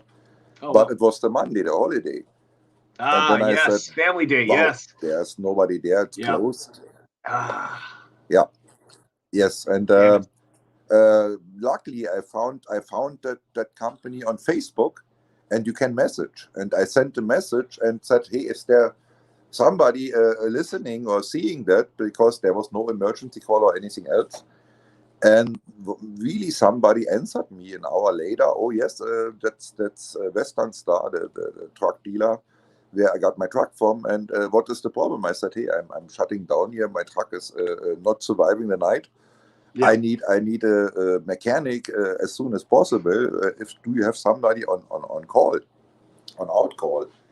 And really, I got 10 minutes later a number, and he told me it will not be cheap because I have to. It's an holiday, and I have to come from home, and so he called me a number of $500-600 only that he comes out. I said, okay, you have to come out because maybe tomorrow it's too late.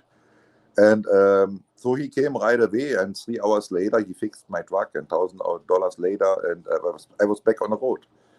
So it was a tough way the whole time. And the same night I was doing maybe 80, and Highway 1 before Regina, it turned into a mirror. It was icy all everywhere, and completely slippery every section. And my truck started doing stuff on its own. So my front went to the left and my trailer to the right, and so I started losing control. So I had to slow down to 80 to 50, and was still that speed bearable. It was tough to get the truck under control, and many lost control, and there was accidents everywhere. So I said, okay, now I have to stop because it doesn't make any sense. And then, next day it was better. On daytime, you see it a little bit better. So I was on the side of the road and a little bit in the snow, and continuing. 2 days later, they completely, they blocked not blocked, what is it called? The road was closed. Oh, Highway 1 was closed 2 days that later. happened to me actually driving to Winnipeg, Manitoba. Yeah, I know exactly what it's like. Yeah. Wow. It was a mess, but so next day I made it home, and only one break to fill up my truck in Regina, and then after 14 hours I reached home, and 1,230 kilometers. Oh my God! And I needed that because I said no, not one more day home, and I parked my truck, grabbed my stuff into the house, had my shower, and and then my dog, he is knocking on the door. Let me in again. Nice. So, but I finally, when I reached home, so I took a deep breath that I made it in one piece. Oh wow. Yeah, that's good. I mean, it's obviously it's a good thing that nothing happened to the truck. Of course, that's the most important, and nothing happened to yourself, because those roads can be treacherous. Can you hear me again? Those roads are treacherous. I had when I was driving in my car, I had to slow down to like 20 kilometers. I couldn't even drive. It was so bad. The road conditions were horrible on the Trans-Canada Highway down. Absolutely crazy. Yeah. It was really bad, and if you don't have any weight in the trailer, then a little wind gust can push you off the road. There's nothing you can do against it. Yeah, I've seen a lot of those videos, of course, on YouTube. Man, wouldn't want to be in that when that happens. That's horrible. Yeah. So, but yeah, I'm on a road, so I'm driving for quite a while, and I made it. And I guess you so the trailer got dropped off, and do you still have a positive relationship with your ex-boss still? We had one talk, and he sent me to come home to drop the trailer and to pull it out because he watched it. He watched it on YouTube too. Oh, okay, yeah. He knew he was. And he said, "Thank you to save my company and all the people with us here." And so then, so what are we doing now? I said, so what can I do? I quit, and I'm not able to work for you anymore. It's in that way. Let's call it what it is.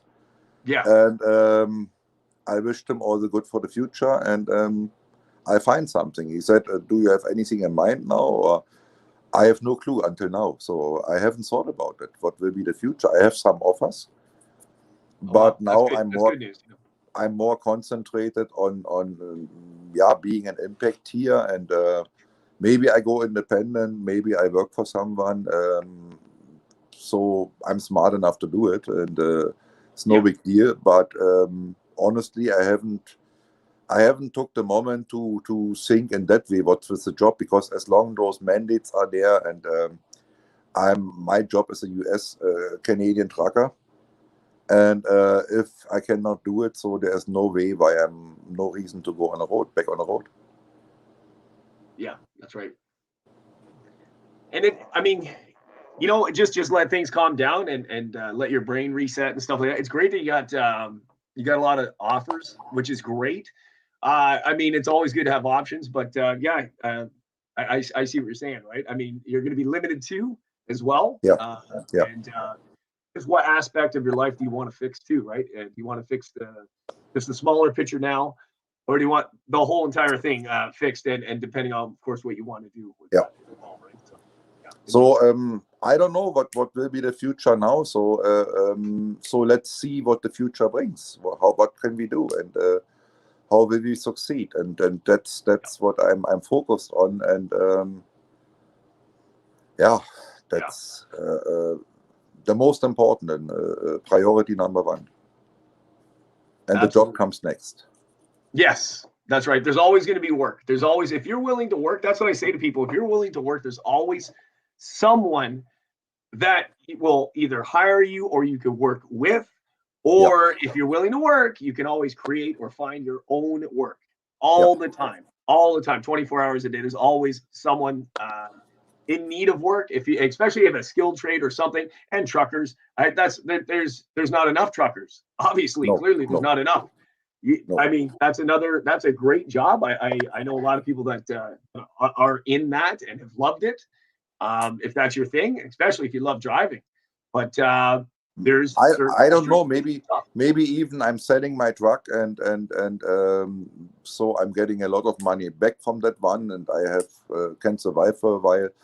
So there's another option too, and but honestly I cannot tell what will be my next stop for my job wise.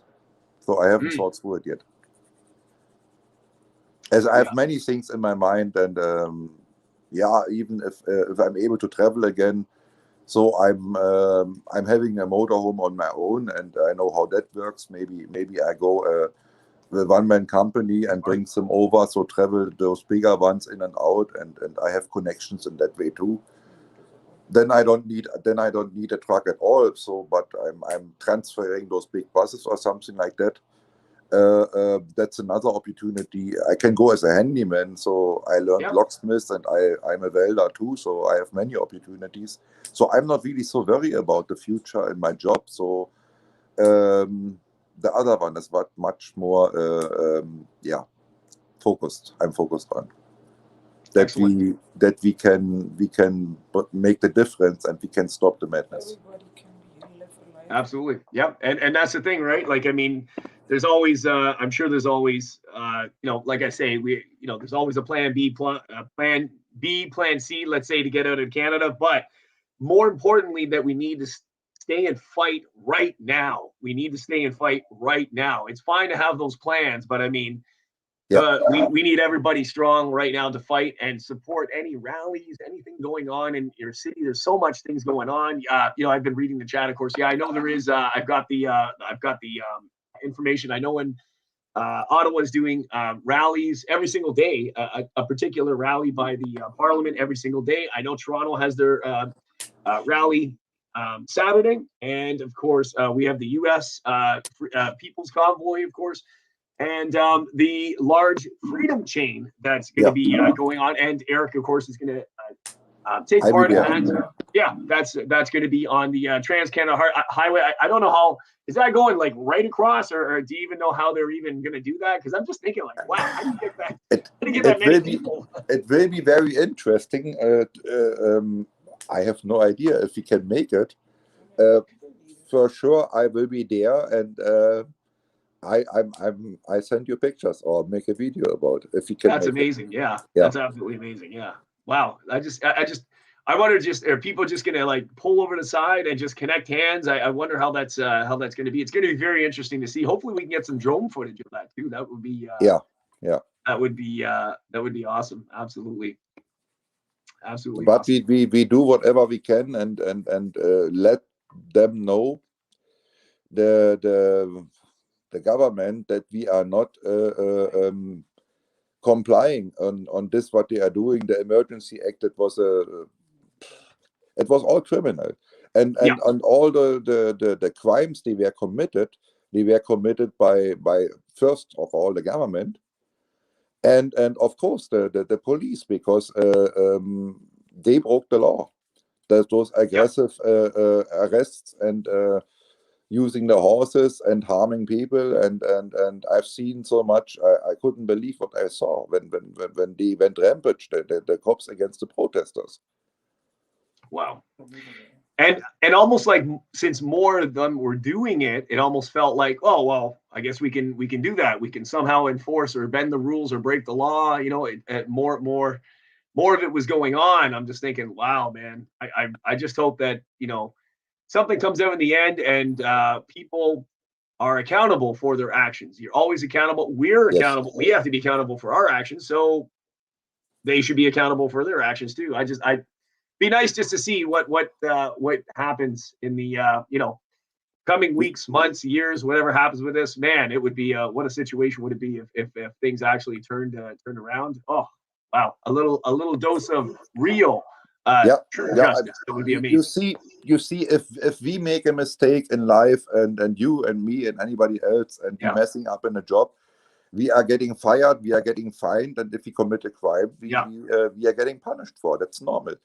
But how in the hell we are in a big messy situation when politicians have getting a diplomatic immunity and they get away with every crime? Then we see that system is not working. So we have to do something against it, because they do whatever they want and going away with everything, and we have to do something against that. That's not right, and they don't stop.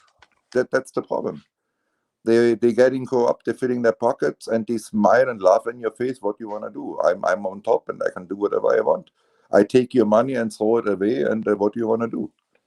So they're raising the taxes again. We pay the taxes, and then what is Mr. Trudeau doing? He's throwing it out of the country. And so whatever we put in that system, it doesn't get back to us. He tries to ruin Canada in every way. It is already very, very badly damaged, the economy and everything else. So there's nothing much left, and so we cannot wait until the last second, and then, oh yeah, by the way, we have right now the Great Reset, a one-world government, because Canada was not able to act on its own in the right way. So they proved we need a new world government, and then it's game over for the whole humanity. It's absolutely it's crazy. I mean, I can't even believe it's almost like a dream we're in, because you're waiting to wake up from this bad dream. Like it's a nightmare. It's a continuously nightmare every day, and then you say, hey, let me wake up and everything is fine, and no. Yeah.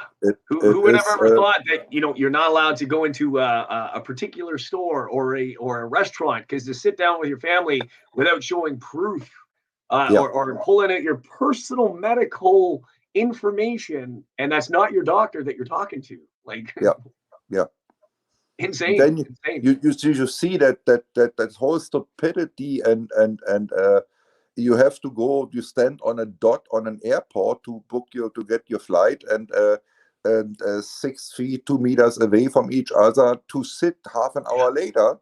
To be protected, and half hour later you're sitting buddy. They're crammed like sardines. I was like, wait a minute, all this, like, even getting the ticket. I remember flying back from Asia, and I was like, so 2 meters apart. But when you get on the plane, the person next to you is coughing on you, and they're sharing the armrest, they're touching your stuff, you're passing the food because I'm in the window aisle, so they're touching my food and giving it to me. I'm like, so what was all that? It's unreal, and seeing people alone in his car and wearing that. By the way, you look stupid with a mask. That's for sure too. But wearing a mask in a car by himself, and what is going on? Stop watching TV, please. You're hurting yourself and your credibility of thinking. Yeah, it's unreal. It's absolutely unreal. Yeah. All right. Any more questions for Erik? We're probably down to our last 15 minutes, and then we're going to move over to the next channel. That's the Beers and Cheers. Don't worry, I've been dropping the link, but I will continue to drop that link. And don't forget to, if you want to send Erik some love, feel free to do that. Preferably email transfer if you can. If you can't do email transfer, I know some people in the U.S. cannot. Then the same email will also work with PayPal as well. So just a little side note there. So absolutely. I just want to say right now it's the best moment again. Thank you for everyone who donates money to my account, to my bank, and supports me. Nobody's supposed to do it, so I'm not asking for it. If somebody is doing it, I say thank you so much, and yeah, I really appreciate. So, but I'm not here to beg for money. That's not my purpose here. Perfect. Yeah, no, well said. Oh, Cowboys Mosh just wants you to say something. Can we get a PHUK Trudeau? Can we get him to say fuck Trudeau? I think I said it many times, and I'm clear with it. Yeah, fuck him. Let him run away to his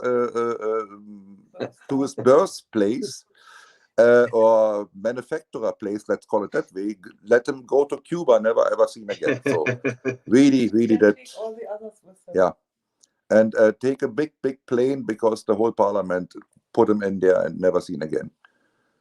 Nice. We the people, we know how to make Canada. Yeah, let's make Canada great again. That's a good one, I think. Great question, Fabian. That's a great question. How much does it cost to fill your truck up with gas at the current gas price? From empty to full, what would you estimate?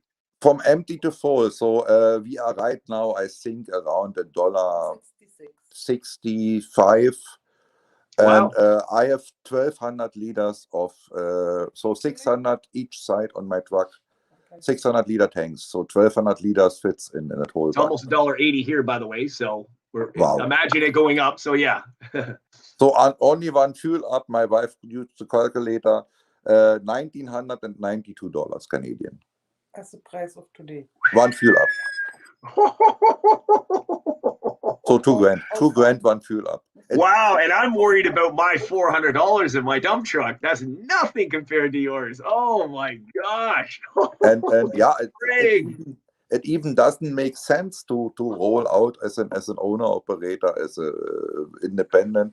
We are not making money. It's crazy. That's a small mini vacation right there. You know, if you go to on those all-inclusive vacations, that's pretty much a small all-inclusive vacation there. Wow. Yep. Oh my God. Insane. Absolutely insane. Wow. I had no idea it was that. But I did remember you saying that you could go for many days, many days on that. It was a larger tank. So not all trucks do have that. I know not all trucks have the ability to do that. It's on there are as those long haul trucks, they have 120 each side, 120 gallon. And when I ordered mine, so I ordered the biggest tanks that they can go as far as possible. So I have the big ones on, and it's 150 gallon each side. And wow. Yeah, it's a lot of fuel. Oh my God. I mean, benefits of it. Okay, so a high expense, but you probably it's kind of nice. You don't have to stop a lot. I mean, when you truckers are on the road, every stop counts, and especially if you're using the digital system, every time you have to take a break or something like that. But I mean, it's just it's a little bit less hassle. I mean, it sucks to fill that up and dollar wise right off the bat, but I guess it's pros and cons, right? Even when I'm normally on a road, so used to be trips at 600 miles a day, sometimes even 700 miles a day. So I have to fuel up every second day.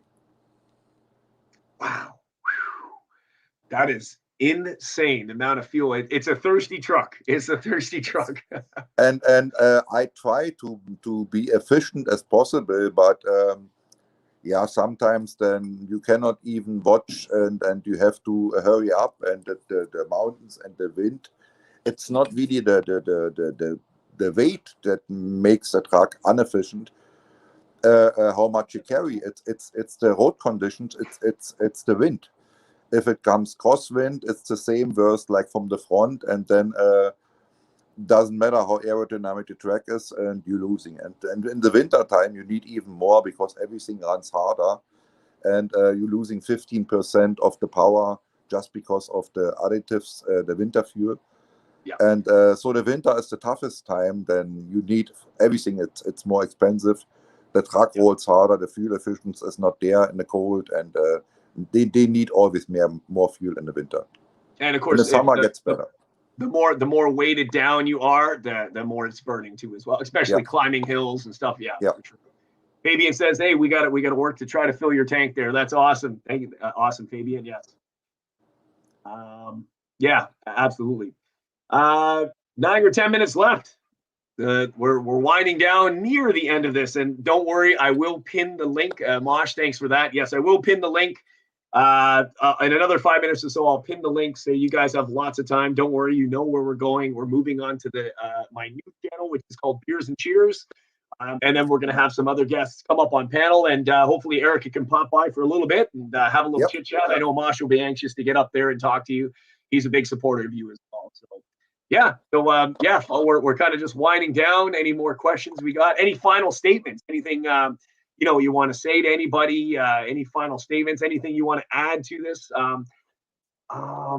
Also, I know did you want to mention anything about your wife's business or anything like that? Want to say anything about that? Or I remember you were talking, she's been quite busy doing stuff, so she is sitting now. She was doing this, oh my god, and she still is sitting on many orders. I know you was around about 50 orders so far. So yeah, she had 50 really orders, grateful. and she had to make many of them because she's only the one who is doing that stuff. She was sitting day and night and spending a lot of time, and she's still sitting on. She is now scared. She said, "Yeah, maybe it's a good thing to show me shortly. Yeah, but if somebody wants to order, give her some time because she is still very busy with the other orders, and she likes and it's natural healing stuff too, and she loves to help, but."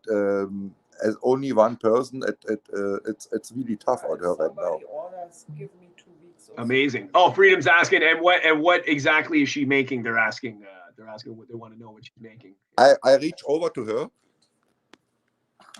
Oh, me again. Hi, hello everybody. How you doing? So I'm good. Yeah, I'm busy. Thank you That's for good. all the orders I got from all the peoples around the world. Wow. I'm super busy. I mean, I love it. Never had so many orders. Thank you so much. It's jewelry, right, that you make? Yeah, I wire wrap. I make stuff with resin, coasters, pyramids, keychains, healing bracelets, everything healing, Ah, nice. So you can show my business card that people can go there and look around. Yes, absolutely. Yeah. So wonderful. No, absolutely. I'm really grateful that I got so many orders. Never happened so far. Wow. Hey, you know what? If there's anything positive that comes out of this, I mean, not only just for Freedom, but for doing what you guys do, then blessings is not a bad thing to help you out as to help grow your company and stuff. Nothing wrong with that at all. So okay. Thank you so much. That's great. Yeah, we'll have to get we'll get more of that information out. I'll get more of that out from Erik too. I can shortly show you my table here. Yes, absolutely do. Yeah. Work in progress. Hold on, I have to turn the camera. Sure. Yeah. No problem. Let me see if I can blow it up here. Oh. Yep. No worries. How do I turn it? Oh, there's a setting button. Or you can just turn the camera if you want. I need glasses. Hold on. Where is it? Settings? No. Yeah, it's a bit of a setting. You have to go into the settings and then change the camera back. Here we go. Back camera. There we go. Yep. Oh. All right, let's see what you got. Let's blow you up here on the screen. Okay, yeah. Oh, Oh, she might have bounced out by mistake there. Sometimes if you hit the button and then you bounce out, it'll cut you out of StreamYard. That's okay. She just has to bounce. They just have to bounce back in, and he's got the link, so he'll pop back in there. So he'll come in here and he'll give his final words, of course, and then we're going to move over to beers and cheers. So I'm going to go ahead and post that link as well. We'll see if we can pop in here one more time. There he is. Yep, that's okay. Sometimes that happens. Yeah, I don't know. No worries. There we go. All right, let's blow you up here. Nice. Those are the pyramids. And here's That's some wonderful. other stuff. Oh, wow. Yeah, that's just a little part of it. So if people want to go to my page and look around, then they can see more. Absolutely. Do you have any information where they can find you or contact you? Yeah, I didn't. Here's my business card. Yeah. Okay. Let me see if I can blow that up. Hold on 1 second there. Let's see if we can blow that up on the screen. Hopefully we can get that. We should be able to find that. If not, we can screenshot. So, someone wants to contact you, they can screenshot it. They can try to zoom in. Hopefully we can good idea. get that. Yeah. Plus, we'll get the information also as well for those that are missing it. That's wonderful. That's absolutely wonderful. Yeah, like I said, thank you so much for all the support for my business. I'm really happy. So that's great. Back to the trucker. All right. Well, keep doing what you're doing. Hey, you know what? Without a good wife's support, then I don't know how he would have been able to do it. So that's my government. So there you go. That's the one government you must listen to. Yes, that's the you one don't have a choice with that one. Accept and appreciate. That's right. Oh, that's wonderful, wonderful. So happy to get to see her and get her on camera, and that's great. Just get a little inside look at seeing what she's doing for people, and that's great. That it's keeping her busy. Yes, she made many stuff right now here the last few days, and healing stuff for people they in need. They have cancer and they have all kinds of diseases, and they gave up on the farmer. So she tries to make the natural stuff that they can get well and without any side effects. That's amazing. That's amazing. Absolutely amazing. That's great, and I hope she has 1,000 orders, and she that's gonna be great. She's gonna be like, okay, we're booking into like next month because I'm busy every day. So that would be wonderful if that happens. Absolutely. At least one is making money right now and working, but she cannot replace my job, so I have to continue. That's for sure. That's right. And, that's right. But now you know what I'm concentrated on, and if I'm not doing the stuff I'm doing right now and what I started in Ottawa with all my friends over there will be no future, and we all will be lost. And I'm losing my business, I'm losing my truck, and I'm losing probably everything because they're telling us you will own nothing, you will have nothing, and you will be happy. That's right. Because we are so stupid in the head and so controlled, and we don't even know what's going on anymore. That's right. And so then it's what I'm always say, it's game over.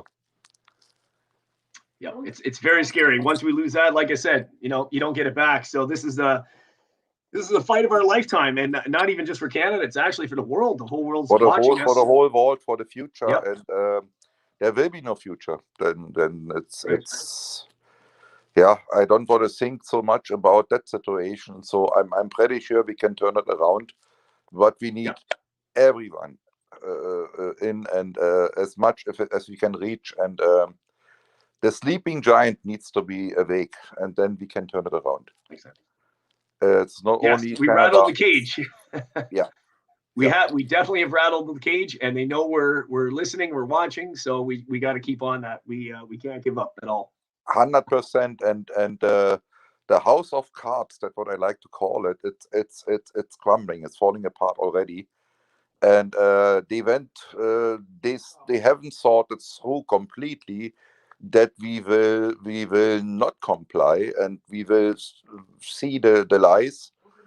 Yep. And they tried really hard and almost perfect, but nothing is perfect. So That's right. Yeah. we have to get together and we have to stop it and build a new era and a better one and a better world, and together and not divided. And that's my hope and my wish, and that's what I'm really focused on. And we need all the help we can get. Absolutely. We absolutely do. You couldn't have said it any better. That's 100%. Everybody needs to support and do anything they can. Get in touch with, take a look on Facebook, Instagram, all your posts, search for it, and you'll be able to find, freedom, type in freedom or convoy or anything like that, support, and you'll be able to find some stuff. So that's Yeah. Thanks for that, Autumn Keller and River Table. That's great. I've been watching your live streams from Australia. That's great. Thank you so much. You're still protesting every day. That's good as well. Absolutely wonderful. Thanks so much, River Table. Thank you. Wow, that's great. Okay, well, what do we say about we head over to the other channel? And if you guys are interested, I do have a new channel. It's called Beers and Cheers. It's a little more laid back. We're going to have a drink. We're going to talk. We can still talk. It's a little chit chat. We'll have a couple people else up on the panel. So I'm gonna get ready to start that. I just need about 5 minutes time. It is scheduled for 11:15, but I just need about 5 minutes and I can start the stream. So and if Eric wants to pop on, he can pop on. I'll post the StreamYard link in the chat, so you can just click on that on the YouTube channel and you can join the panel. But final words, Eric. I mean, this isn't the first and last time we're going to have you on here again, of course, but anything else you want to say to everybody else watching? I can only repeat myself. Shut off the TV. Yeah. It's start fighting against crimes against humanity. That's what's happening right now. And don't hate your neighbor, your friends, your family. Don't let you hate the ones they love you and they are beside you, and because that's not you. You are people getting so badly manipulated, and hate is not an answer. No. So we have to come together, and I've seen so much love myself in Ottawa. I couldn't believe it, and that was keep me running every day, and so it was a great feeling, and we have to start here and not divide. And we have to go back on our roots, and hey, all the love we can get, we have to stand together and fight off the evil, and then start over again. We can make it. Absolutely. The fight is now. The time is now. We need everybody right now to do everything that you possibly can to stand up against the tyranny and everything that's happening to us. Yeah. Wonderful. Absolutely wonderful. Look at all the messages of love coming in. Big ups, Bobby Crush, everybody. There's so many of you guys to even thank. But why don't you join me over into the next channel, and we'll have a little bit more laid back. I know not everybody's going to go over based on some of the time where you might be, such as Europe and stuff like that. But thanks. We did have 1,000 people in the chat tonight. That's wonderful. There's still 700 in the chat right now. Why don't we go over to the next channel? Give me about 5 minutes time. And River Table, I see that there. Thank you so much. Thank you so much for that. Yeah, check out his channel. They still have stuff going on over there. That's great. And you'll see what's going on in Australia on his channel there. So there's the link also pinned above. We'll end this here.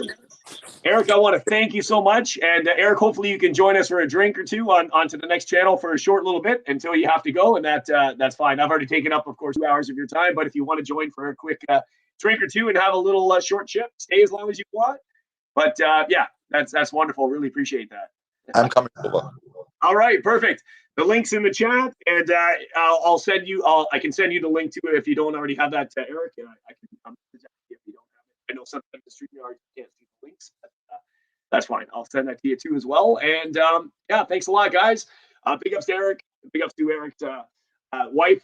doing those orders and taking care of everybody. And that's absolutely wonderful, guys. Subscribe to Beers and Cheers. The link will be posted, and we will see you on the next channel, the next live stream. Give me about 5 minutes, and we'll start that. Thanks a lot, guys, and big ups, Erik, and thanks for popping on here. And Thanks. true hero, Erik. Cheers. Thanks a lot, guys. We'll see you in about 5 minutes on Beers and Cheers. Take care.